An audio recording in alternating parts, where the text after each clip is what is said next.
السلام علیکم، مجنون ٹی وی یوٹیوب چینل سے میں ہوں آپ کا میزبان جاوید مجید۔ باقاعدہ خبروں کا آغاز کرتے ہیں آج کی بریکنگ نیوز سے۔ کراچی سٹی کورٹ کے مالخانہ میں 38 کلو افیون پتھروں اور 22 کلو چرس مٹی میں تبدیل۔ عدالت نے افیون پتھروں اور چرس مٹی میں تبدیل کرنے کے الزام میں سٹی کورٹ مالخانہ کے انچارج کے خلاف محکمہ جاتی کارروائی کر کے رپورٹ پیش کرنے کا حکم دے دیا۔ برطانوی شاہی خاندان کے پاس پیسہ کہاں سے آتا ہے؟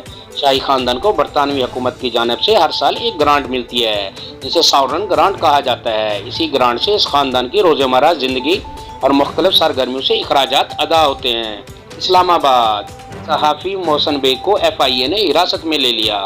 پاکستان کے وفاقی تحقیقاتی ادارہ ایف آئی اے نے مقامی خبر رساں ادارہ آن لائن نیوز ایجنسی کے editor in chief Mohsin Baig کو اسلام آباد سے حراست میں لے لیا۔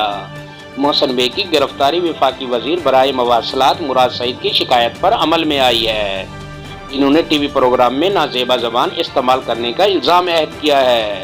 دوران گرفتاری مذمت پر جھگڑے کے دوران ایف آئی اے کا ایک اہلکار زخمی ہو گیا ہے، جس پر پولیس نے محسن بیگ اور ان کے بیٹے کے خلاف ارتکاب دہشت گردی کی دفعات کے تحت مقدمہ درج کر لیا ہے۔ ناظرین، اگر یہ ویڈیو آپ لوگ کو اچھی لگی ہو تو انہیں لائک کرنا، شیئر کرنا اور اچھے کمنٹس کرنا، تاکہ نیکسٹ ٹائم میں آپ لوگ کے لیے ایسی سچی خبریں لا سکوں۔